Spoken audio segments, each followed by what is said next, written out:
We're going to start with Cristiano Ronaldo, whose future in Saudi Arabia is in doubt after going on strike, would you believe? It's quite the story, isn't it? Our chief correspondent, Carver Solikol, has joined me now to discuss it in depth. It's quite extraordinary, given what he gets paid per day, that he is going on strike. What are the reasons behind this strike?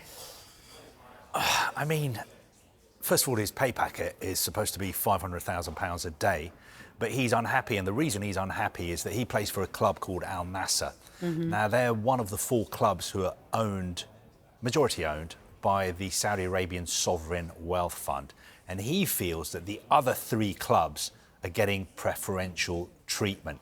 They are being backed more in the transfer market. Okay. So he missed Al Nassr's game against Al Riyadh yesterday, even though there was nothing wrong with him. He's not injured. He didn't play. He wasn't in the squad. Al Nassr won 1-0.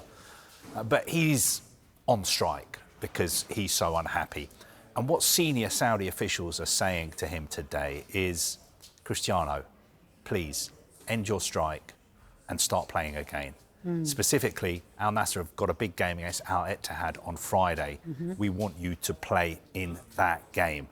They are, of course, surprised that he is unhappy, not just because of his pay packet, because of the fact that, you know, he seemed to have been totally happy and he's very involved in the way Al Nassr are run. Some of the key people at Al Nassr are people who've been placed there because they're close to Ronaldo. Okay. But what it all means is that he is considering his future in Saudi Arabia.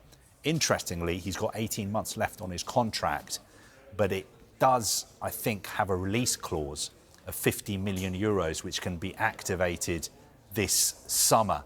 Now, I know you're rolling your eyes there. I'm just wondering who might pay that. Well, who might pay that, especially because he's 40 and he's going to be 41 on Thursday. In 2 days' time, it's his birthday, 41 years old. Happy birthday, Ronaldo. Yeah, happy birthday if he's watching. I think he'd probably be too busy to be watching us. But no, seriously, he does have this release clause. And I know people are thinking, who would pay that kind of money for a 41-year-old? Yes. But we are talking about Ronaldo. He's Yes. not just a footballer. He's one of the most famous people in the world. Yes. You don't just get what he does on the pitch, it's everything that comes off the pitch, all the commercial opportunities as well. But there is a lot that comes with it as well, like this situation perhaps. Now, 2 questions in one. Does he have a point in all this, in so much as has he got a case for them to answer? Is he right in what he's saying? You know, should he be on strike? Is Al Nassr being treated differently?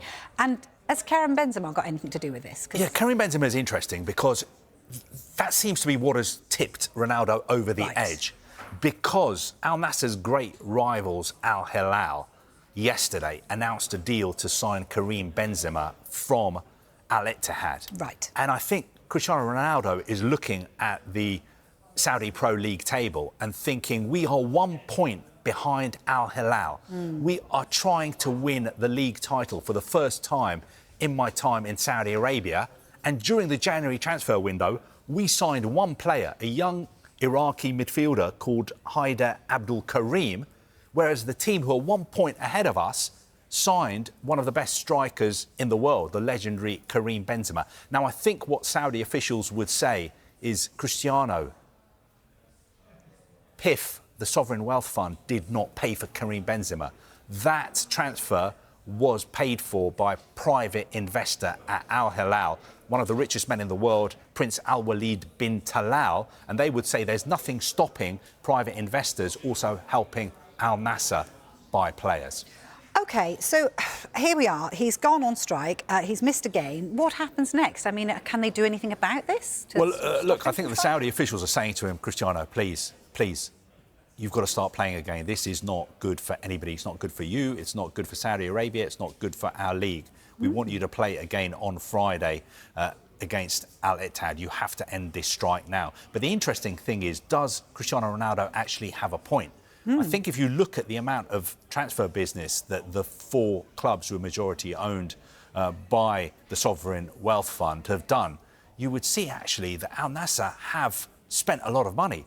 And not just on Cristiano Ronaldo's have they got anything left? Yeah, I mean that's a good point. But I think we can look at how much money they've all spent and the players they've spent money on. For instance, look, that is Al Nassr. They have signed Cristiano Ronaldo, Sadio Mane, Aymeric Laporte, John Duran, who's now left, Al Hilal, who are like the Real Madrid of Saudi football, Karim Benzema, Neymar, he's gone, Ruben Neves, Theo Hernandez, João Cancelo. And the other two clubs who are backed by the Sovereign Wealth Fund, Al Ahly in Jeddah, they've got Riyad Mahrez, Firmino, Ivan Toney, and of course Al Ittihad, they had Karim Benzema until yesterday, and Golo Kante, Fabinho, Moussa Diaby, Steven Bergwijn. So I think somebody needs to show this to Cristiano Ronaldo. Yeah, he's watching. They need to show that to Cristiano Ronaldo. I think that is what Saudi officials will be telling him. They will be saying, Cristiano, please get real. You are upset, but you really need to get your head right and get back to playing on Friday. I mean, just final question. What will happen here, do you think? Will Cristiano Ronaldo get his way? Is the window where we at? Well, look, Cristiano Ronaldo is really close to the manager at Al Nassr. From Portugal, great manager, Jorge Jesus. He's got some key people there who are very close to him. So the club has almost been set up to run around him. And it's obvious that the people around him and he himself are unhappy about the January transfer business. I think now the window is closed. What opportunities does he really have? What can he do? Is this strike going to go on indefinitely? I get the feeling that he was just trying to make a point. And the Saudis will now say to him, look, you've made your point, get your boots back on, start earning your £500,000 a day.